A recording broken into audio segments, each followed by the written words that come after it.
Hi, Gina. Hi, Danielle. Welcome to our YouTube channel. Thank you. Happy to be here. So, I wanted to ask you a few questions. You have been through a number of our programs. Several times over.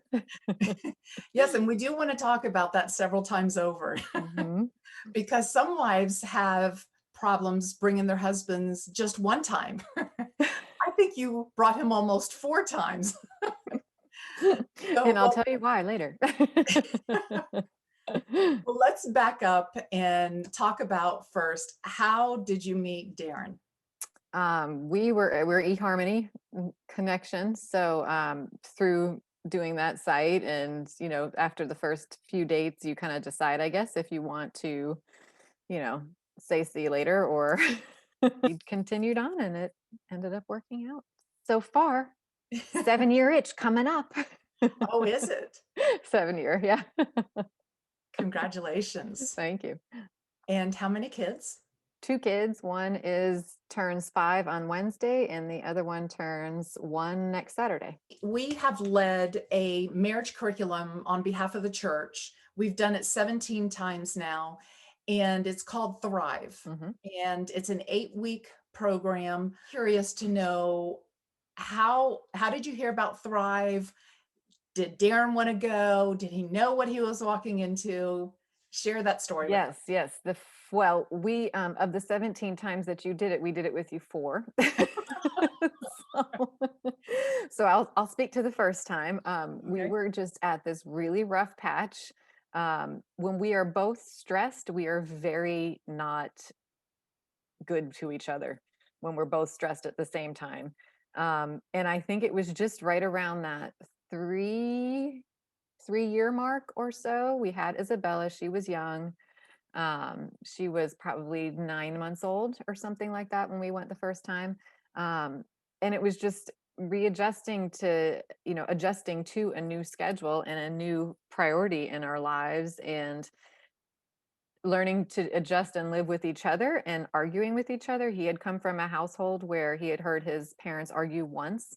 And so the fact that we were fighting at all made him think that we were doomed for failure. And both of his sisters have been divorced. So that's what he's seen in that area. And one of them was a horrible situation. So, he has a lot of experience seeing things not work out. So I think he was very scared probably.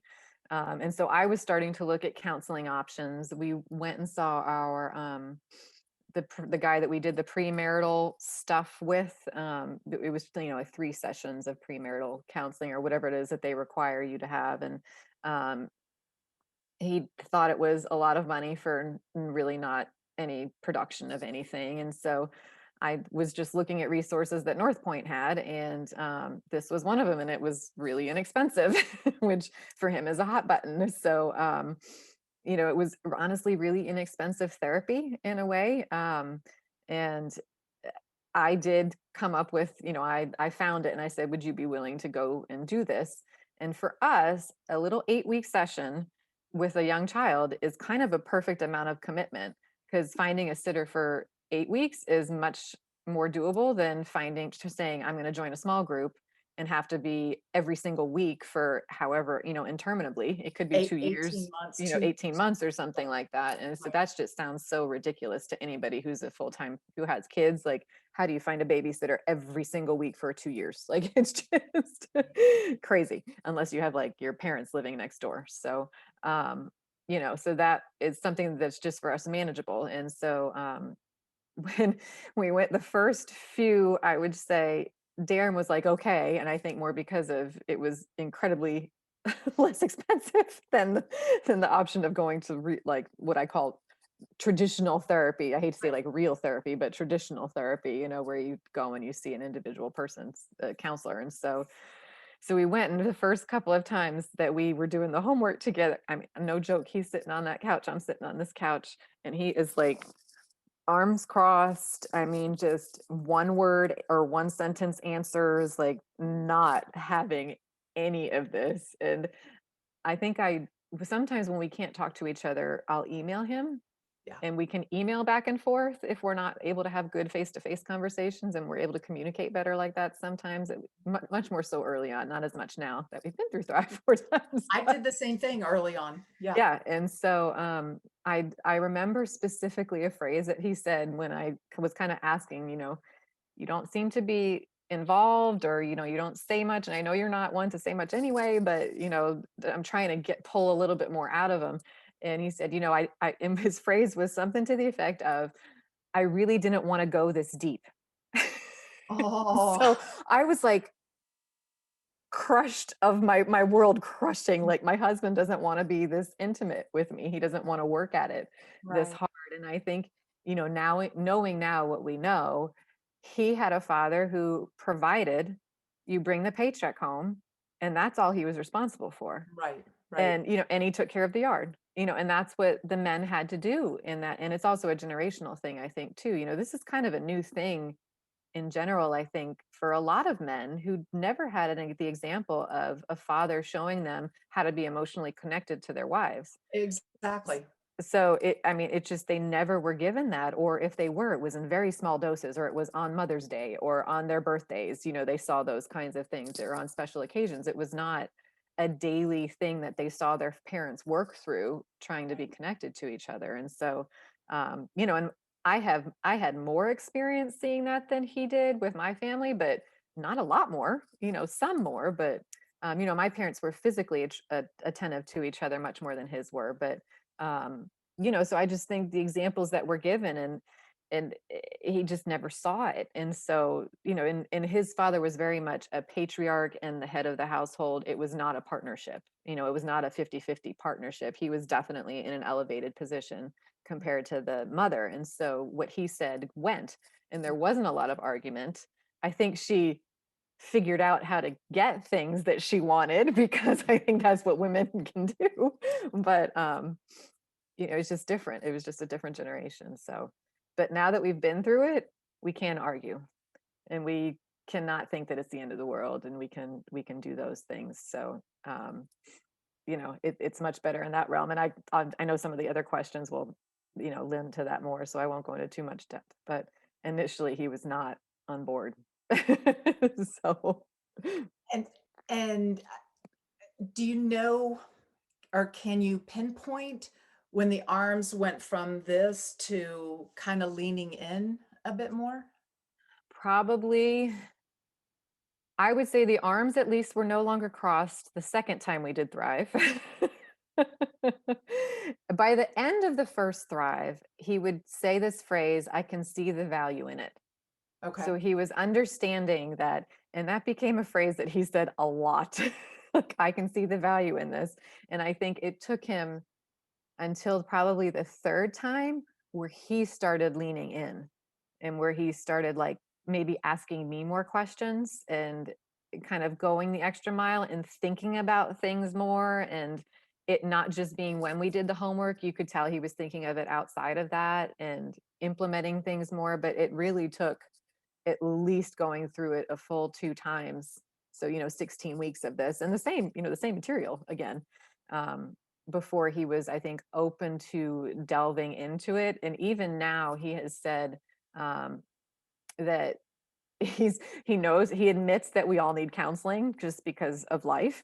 But he said he's almost worried to open that can of worms, because he's the amount of work that he knows he would have to do, or the amount, or the things that he would unearth, he knows would be difficult, and he knows, would take a lot of work. So, um, he's admitted to that, and that is a huge step for him to even say, "Yes, I'm aware that this is something that one day we'll have to do." So, And I've heard many couples say, "I don't wanna open up that can of worms." mhm, Everything's they're happy with the status quo, yeah. but they don't realize how much deeper and better it can get Oh, yeah.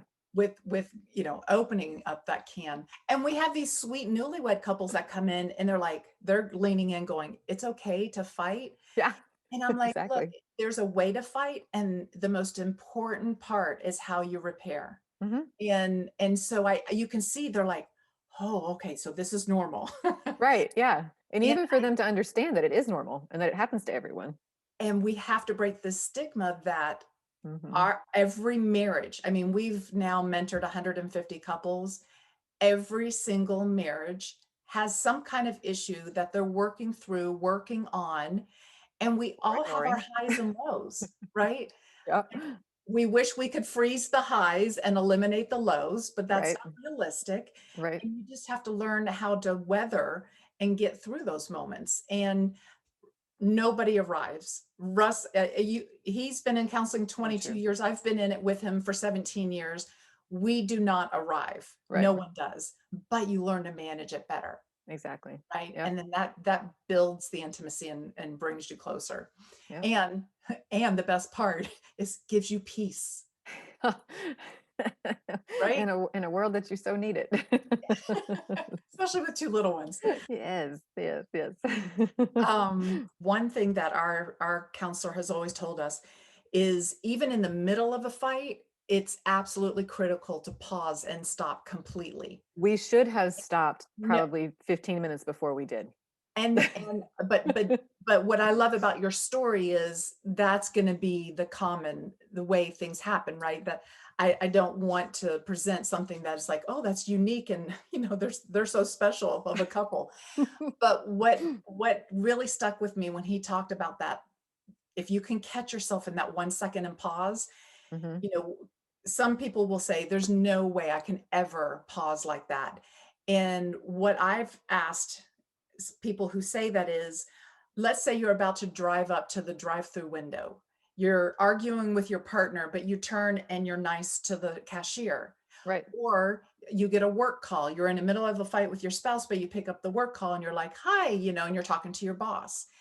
We do have the ability to Mhm. stop in the midst of chaos and arguing, but we choose not to because we feel so safe with our Right. spouse and Mhm. we feel the liberty, like they're not going to go away. But I may lose my job if I go off on my boss. I may Exactly. not get my fast food Right. if I freak out on the cashier. So it's still an important principle and we highly, highly recommend pausing and completely stopping the fight.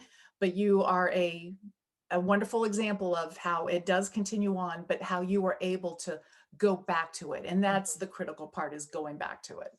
Which I have to say is interesting kind of in our relationship because um, I would say 99% of the time I have to be the one who goes back to it because Darren is a I need harmony kind of guy. He's a green Mhm. if you've ever done the colors The thing, temperament colors, yeah. the temperaments, and I have to be willing to take the responsibility to be the one. He has come and apologized first or said something first before, but going back to the fight and bringing that up again has to be it's just my job, and I have to be okay with that, which sometimes I am and sometimes I'm not. So, I'm still working on Yeah. that. Russ had a lot of anxiety because he wanted to fix it within 30 seconds, where I Right, wanted 3 days away from it. right. Yeah. And he's like, no, we need to fix it now. It was on me as the person who shuts down to come back in a reasonable time. Right. And so I've had to work on that. And he's had to work on give me my space. The Because if you come patience, after yeah. me, I'm gonna hunker down in my little turtle shell. And the more you knock on that shell, the more I'm Mhm. gonna stay hunkered down. Yep. So so, what we find after these Thrive groups is couples typically, because you've built that container of trust, you've shared these stories, you're like, I never want this group to end because you have, you've shared all these vulnerable stories and Right, yeah. we now want to continue. And there's always been a request of where's the Thrive 2.0? Mhm. Where's the Thrive 2.0? And so I built a workshop based on the 17 years that Russ and I have been going to couples counseling, combined with the 17 Thrive groups we've done. And I've built it for wives, and I've called it the Wives Who Thrive Workshop. Mhm. And some are like, okay, well, what about the husband? Well, two reasons. One, I don't believe husbands want to get on a workshop and share their feelings. Case in No. point, your husband. They don't. And my husband has a full-time job. And so until he's able to do this full time together, I am going to be there and available to mentor wives. Mhm. Now, the best part about the workshop is the wives can do the videos and the PDF exercises together with their husband. So, what was your impression? And being a busy mama of two, what motivated you to jump on and take the Wives Who Thrive workshop? Well, I think I was kind of at a point just with the pandemic world that we're in because I think anybody who's either elderly or is a mom of a new baby who has been born during this pandemic, you're going nowhere and doing nothing and seeing nobody. And so I was kind of at a point where I was like, I've got to talk to other people and at least have it be a meaningful conversation, not just a passing on the street kind of thing, or I'm going to lose it. Like, I needed to have some little outlet somewhere, even if it was just a Wednesday night call for a few weeks, like Right. whatever it was, I needed something.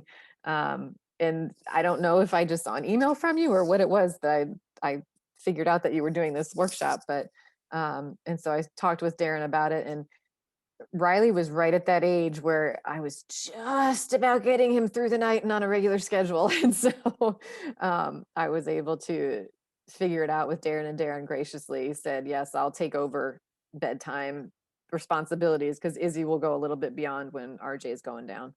Um, and so he was supportive of that and I was able to do it. But yeah, I mean, for even though I've been through Thrive as many times as I have, it's if you're, it's almost like a language, like a foreign language. If you're not speaking it, you lose it, or if you're not surrounded by it, you're losing it. And I'm surrounded by nothing but two babies and two little kids and my husband who's in his office working all day. So, I'm not even going to a grocery store. So the um, the need for human connection on a different level than what I was getting was definitely there. And just honestly to kind of maybe be a little more introspective of myself personally. Kind of what Darren does is between him and God, and what he decides if he decides to delve in further, and I can't push him too much to do that kind of thing. I can mention, I can say, I saw this Andy Stanley series that was so great. You really should watch it if you have some time. And, um, I think we're all dealing with the living at home and being at home most of the time situation in different ways. And, for me, that was my connection to it, to do it. And it was after the kids were asleep. So that's kind of like my little window anyway. And Russ would say because we do thrive in the spring and the fall, he Mhm. always says he's a better husband during thrive. Oh, totally. Definitely, because So he falls. you're thinking of your brags, you're thinking of, oh, that you're focusing on the positives your spouse is doing, not all of the negative, like it reminds you to switch your brain. So And you're right. He would say he would fall off the wagon during the summers. it totally is. It's like an addiction. Yeah. And when you're talking about that the kids were in bed, what we do in the workshop is we offer a weekly live Zoom call. So you can go through the content as slow or as fast as you want to, but the weekly live Zoom call gives you an opportunity to come on there live, ask questions, share success, share a situation like, how would you deal with this? And depending on how many wives are on there, get the opportunity to get feedback and know that you're not alone in what you're going through. It really, to be able to have that human connection to it and to bounce off questions with you, Danielle. And Danielle, you even came up with suggestions because you know me a little bit well enough now where you can say, I'm pretty sure that you do this. So, and we have a relationship where we're able to say that to each other, of course, but it just it kind of gives you a kind of a check. It's like a buddy check, like, you're doing this, you might want to, and it really does kind of make you say, "Oh yeah, I do that, and I need to make sure that I'm not." And you reminded me to be more vulnerable, and we have a similar kind of life path in the fact that we got married in our mid 30s and mid to late 30s, and so for the first time, and so there's reasons for that, and both of our reasons are similar and different. I know, but Yeah. um, it there's just you have a toughness that you have to have when you're in the business world and on your own for that many years, and the thought of being vulnerable is so out of that realm. Like that is the last thing that you are can ever be in the business world. If you show vulnerability, it is like the wolves will feed. And so breaking, it's very good to have that a tough outer shell, and that I don't know if you just call it chutzpah, kind of Yeah, in the business world. yeah, But in a relationship, if you're too abrasive, which I know I had an abrasiveness to me that I'm working on, same, um, same. if you don't ever let that down with your husband, it's not good. And he comes from the southern world where the women are genteel and proper at Oh, all times. same with Russ. So that is just not where I was coming from. So, he's had to understand and come to me a little bit, and I've had to come down and bring on some of that, take out, kind of tap into some of that gentility as well. So, Yeah, my mom even told Russ before we got married, she's like, "Danielle is like an egg. She's got this hard exterior, but she's like mush inside. So mhm, good luck on yeah, getting there." yeah, yep, yep, the same thing. So that is so true. And so the Zoom calls give you that personal touch and a Exactly. layer of accountability. Oh, absolutely. And just the fact that you can have other people say, "Oh yeah, I could see where you would have this perspective or where you had this perspective," and having another wife say to you, "Well, this is how I did it when we had the check-in, and this is how it went," So anything that you're fearful of trying with your husband, you're getting a firsthand account from somebody else of how they did it. And Right. so that is, to me, that's so much more helpful than just looking at a screen and seeing a recording, and really actually being able to talk to the human and get responses. It's just, you can't replace that. Right. Well, I'm so grateful for your participation in there. And the neat part I think is that the content is four modules. So my attempt was to give transformation as quick as possible Mhm. and not just load up a bunch of information. Like you can go to YouTube and get a bunch of information. Right. But my desire was to really provide transformation when it comes to communication in the relationship. And then you have access to the content for a lifetime as well as the Zoom calls as long as I'm here and as long as this workshop's around. So then you can pop in and pop out Right. whenever, let me just get a checkup, once a month type of Right. thing. Or even just refresh my mind on that video. Like, what Right. was this called when I do this, this, this, and this? What is that called again? And how do I express that with my husband? Or how do we talk about that? Or what the 20, was it 20? Um, the the black and white thinking, the cognitive the distortions. cognitive distortions. Yes. I mean, just reminding yourself of those, and the Hmm. ones that you have a tendency towards. Or it's even saying to your spouse, I think this might be one of yours. These are mine, you know? So this could be something we talk about, it helps to have it be a video and not be something you're spouting out. So, you Right, know, right, and the exercises give you the permission to ask and have that conversation because as parents, we fall into this routine logistical conversations that feel so repetitive. It feels like Groundhog Day. mhm, And I feel like the PDFs kind of break that up and give you permission to ask different questions and say, right. let's explore this.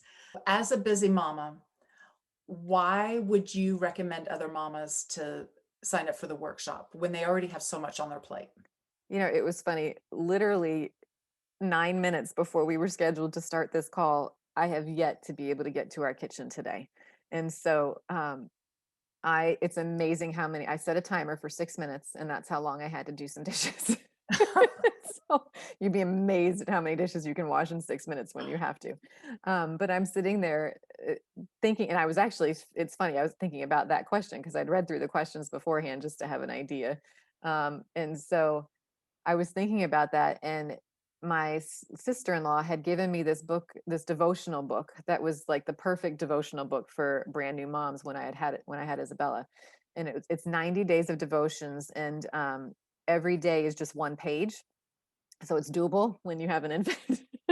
Anybody knows when you have an infant, you can't do more than one page of reading ever. And so I read through some of it was a little bit too heavy for me, but some of it was great. And the gal that wrote this book had a lot of humor inserted in it, so that was, and that's much a lot in my wheelhouse. So if you can make it funny for me, I'm going to remember it. Mhm. And so one of the things that she said is motherhood is relentless, and it really is. To me, that is like the most appropriate descriptive adjective for motherhood. It is relentless Mm, because work, hobbies, any other chores that you may have around the house, any other to-do list things, you check it off and it's done. yeah. Motherhood, it's never done. Like it really in the best ways, in a lot of ways, but in some horrible, worrisome, like tear your heart out ways as well. Yeah. So like especially when you're a new mom, like the kid is always on you. You're nursing. You are never clean. You have spit up. You haven't even washed and dried your hair in 4 days. Like it is relentless. It never stops. I have a 1-year-old and a 5-year-old. I still don't shower every day. Mm, I shower 3 days a week because that's all I can get in with between the homeschooling and taking care of the kids and the two part-time jobs. So, I mean, that's just all wow. there is time for. Literally, I need 6 more hours in every single day. It never, ever, ever stops. Eventually, those kids grow up and move on, and hopefully your relationship with your husband is still just as strong or not if not stronger. Right. You don't want, and I think that's the biggest thing for moms is you don't want to get to when your kids are in school full time. So say they're like 5 and 8 or 5 and 10 or whatever it is that your kids' separation are, and then you actually look at your husband and you have an hour to talk to each other, and you're like, what have you been doing for the past 5 years? You know what I mean? Like you don't want to get there and not, or Yeah, like the kids go off to school, like to college yeah. school, and you don't know your spouse. So if you're not reminded by other people that you have to connect with your spouse, you might not get around to it because your to-do list is never So ending. busy. Yeah. So it's so essential, I think, for ourselves and for the man that is in our lives that needs us as a woman, not just as a mommy. So when I was going through the workshop and I was talking to Darren about being more vulnerable and I was sharing something with him and he actually shared something with me while I did that. So I mean just having the workshop remind again it's a reminder, to do that. But he said, and if we had weekly check-ins, that I probably would have talked about this a lot sooner and it wouldn't be something that got me upset. He has never brought up a weekly check-in before. So Wow. just me doing the workshop and discussing things with him made him think about it again too. So Very cool. we're closer. Especially for somebody that may feel like he's emotionally unavailable. Hmm. You working at being more vulnerable is helping him open up, Very much so. and so you're modeling well for him. It's kind of like that. If you work out your right side, your left side gets 15% of the benefit. I've never heard that. Yeah, for rehab. Like if you can't, like your left leg is broken. If you still work out your right leg, you do transfer some to your left side. It is So all connected. I mean, it makes it's all sense. connected. So you do get some, but I mean, obviously you're going to still atrophy on the other side, but you do transfer some Oh, of the benefit to the other side. So whatever you're doing to work on yourself, it is going to benefit your spouse, even if they're not. I've heard a lot of the wives say it's not fair that I'm doing all the work, and I feel that way too because I'm an it's not fair. It needs to be even Steven kind of person. So I struggle with that as well, but it makes a difference, and the whole tone of your relationship can change. It really can. Just complimenting your husband every day and remembering mm, to do that or thanking him for something. mm. I mean, it a world of difference. Little stuff.